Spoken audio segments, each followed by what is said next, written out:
Welcome, Algebra 2 to 8.4 Rational Expressions. We're going to look at operations that kind of mirror or relate to fractions. Definition: rational expression is the quotient of two polynomials. So in this section, we're going to look at division and multiplications of rational expressions. Restrictions. There are certain restrictions when we have fractions. If you remember, we cannot divide by 0, so the denominator cannot be 0. So if we take our polynomial, we have to figure out, well, what's going to make the bottom 0? If we take our first example, we need to look at the restrictions. The restrictions are going to be down here. We need to restrict from the original rational expression that we have. If we are going to do this, now I know some of you are going to want to 4x squared cancels with 4x squared.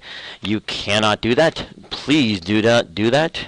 This negative says that those are joined. So this is really a binomial 4x squared minus 8x. So what we're going to have to do is we're going to have to factor out the bottom, and then only on multiplication division can we cancel on top and bottom.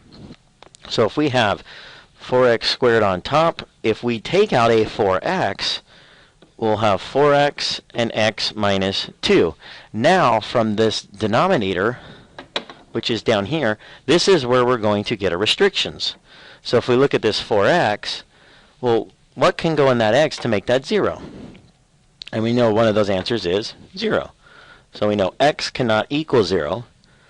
And then if we look at the x minus 2, we know that x minus 2 cannot equal 0. So x cannot equal 2. So there's two of our restrictions. If we continue on to simplify this, we have 4x squared divided by 4x times x minus 2. Now that we have multiplication, we can cancel this 4 with this 4. We can cancel one of the x's with one of the x's on top. So we're going to end up having x over x minus 2. And then we need to write, well, x cannot equal 0 and 2 for our restriction. Multiply. What we need to do is we need to factor the numerator and the denominator, and then what we can do is we can hopefully cancel out any common factors. So on the first example, notice we didn't have to do anything with the numerator, but on the denominator we did. So if we look at our answers, we have, number 1, we need to take this x cubed minus 8. It's a cube, so if you remember factoring, we're going to have x minus 2, and then if you remember the little formula or quick way of doing this, we square the x, we have x squared. X times negative 2, opposite sign, so we're going to have plus 2x. Double the negative 2, so we get plus 4. Times, so we have times over here. We can take out a 3 from the 3x plus 12, so if we take out a 3, we have 3 times x plus 4. And then the bottom over here was x plus 4. I like to put parentheses around it just to show that they're grouped together, so binomial. And then if we notice this one right here, 2 minus x, we're used to trying to see the negative x plus 2 or the variable first. But if you notice, we're not used to seeing this negative x. So if we factor out a negative, we're going to get a negative 1 and then x minus 2. So what we have now is, now that we have groups of multiplication and division, what we can do is anything that's on top, hopefully can cancel common factors on bottom. So if we look, we have an x minus 2 on top. Cancels with an x minus 2. We know an x minus 4 on bottom cancels with the x plus 4 on bottom cancels with the x plus 4 on top. And we are left with 3 times x squared plus 2x plus 4 over this negative 1. Let's just rewrite that as negative 3 and then times x squared plus 2x plus 4.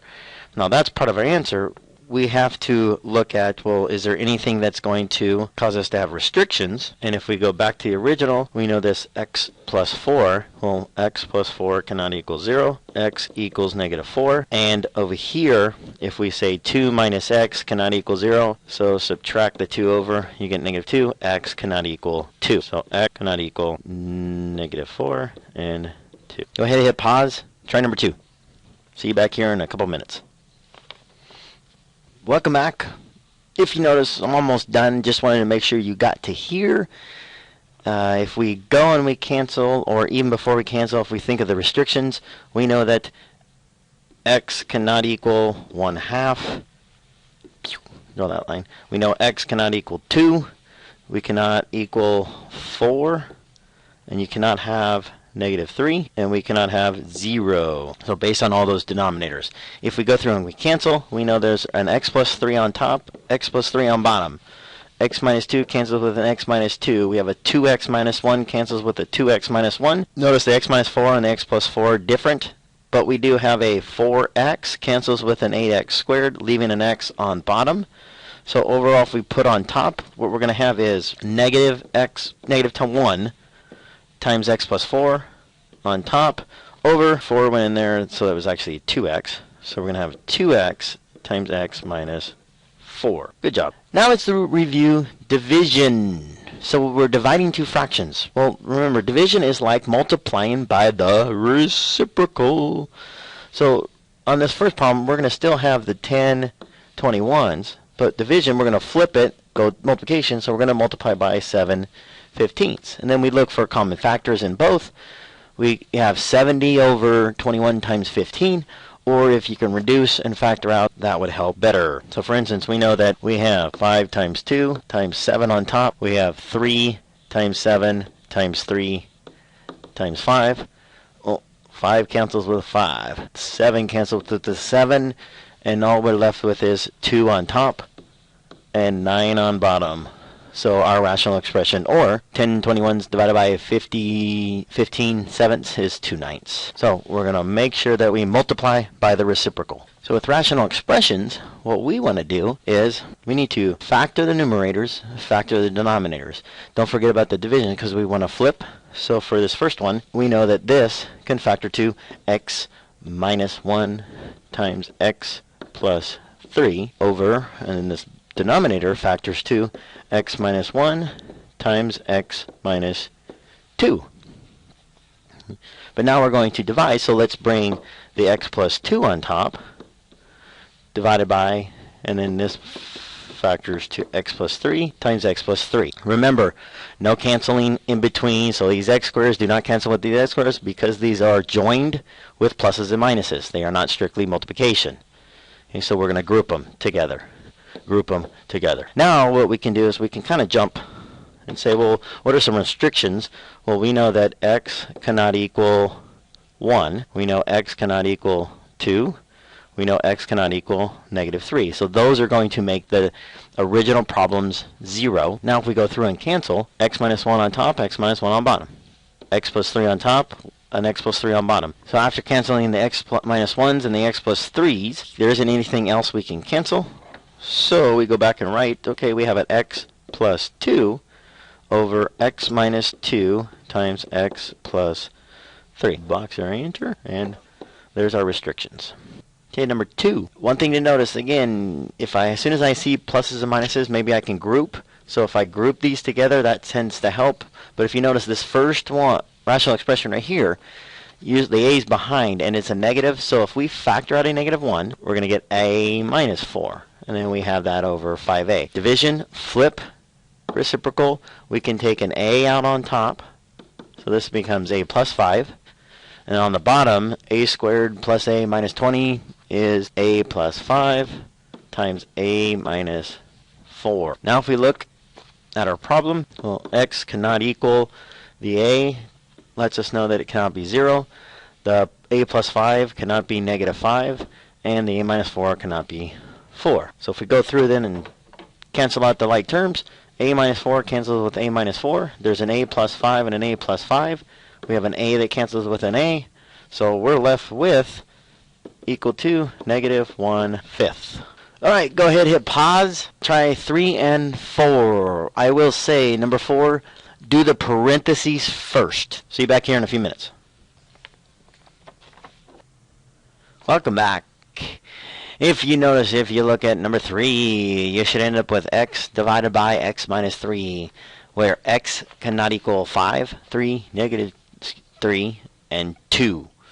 The one thing you got to be careful with is this right in the middle. The only thing that gets reciprocated is x minus 2 and over x minus 5.